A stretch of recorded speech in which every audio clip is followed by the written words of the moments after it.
ago, after my father, Frank, was diagnosed with Alzheimer's, he ran a stop sign and hit an SUV. 3 people, including my father, went to the hospital. Fortunately, everyone was fine. Today, we're talking about what we can do as caregivers to prevent something like this. Hello, and welcome to Dealing with Dementia. Today, we have a special co-host, Ellen. She is a former caregiver and a counselor with the Alzheimer's Association Helpline. Thanks, Phyllis. I'm so happy to be here. This is such an important and sensitive issue. We would like to welcome our listeners to call in and share their stories with us. So, Ellen, I know your father had Alzheimer's. How did you get him to stop driving? Oh, wait, look, we have a caller. Hi, caller. You're on the air. What is your name, and tell us what you're calling about? Oh, hi. My name is Mary, and I'm from Towson. I'm calling about my sister. She was diagnosed with Alzheimer's just over 2 years ago. I'm at my wit's end. I'm so sorry to hear that. Mary, it's a very difficult transition. What kind of problem are you having? I am worried about her driving. She's just so stubborn and refuses to stop.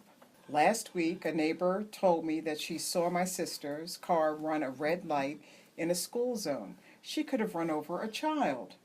We have tried reasoning with her, but she either forgets or gets upset. Last time we talked, she got so upset that she got in the car and tried to drive off. It was awful. Everyone was just so mad, and that's not like our family. I don't know what to do. I'm afraid that this may ruin our family. Oh, Mary, I am so sorry that you and your family are going through this. Yes, this is not an easy issue to tackle.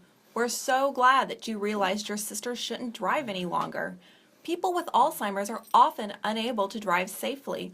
They may get disoriented or ignore traffic signals. Driving is a very serious matter. Alzheimer's sufferers who continue to drive pose serious risks to themselves and to others around them. Sometimes a driving evaluation or a no driving prescription can help them surrender the keys. But most likely, you will have to have some difficult conversations over and over again. You may have to have this conversation on Monday and then again on Tuesday. Your sister will forget, and you may be driving between houses just to have that conversation every day. Mary, does your sister's husband give in when she starts getting upset? You may have to coach him just as much as your sister. He needs to know that she can't drive because she's a danger to herself and others. She may act a little mean or upset, but it's important that he doesn't give in. Great point, Phyllis. It is so important that the entire family is on the same page. Unless everybody is on board, the arguing will continue, making that transition even more difficult. Having a plan that everyone agrees on is critical. You know, Mary, you may eventually have to move the car out of the driveway so it's not a constant reminder. You know, out of sight, out of mind. When you visit, park a couple houses away. Your sister may think that the car was stolen or even accuse you of stealing her car, but it won't last forever. You may not even want to mention the words car or drive in front of her. When you hide the keys or move the car, persons with dementia tend to lash out at those around them. This can last for weeks or other cases, months.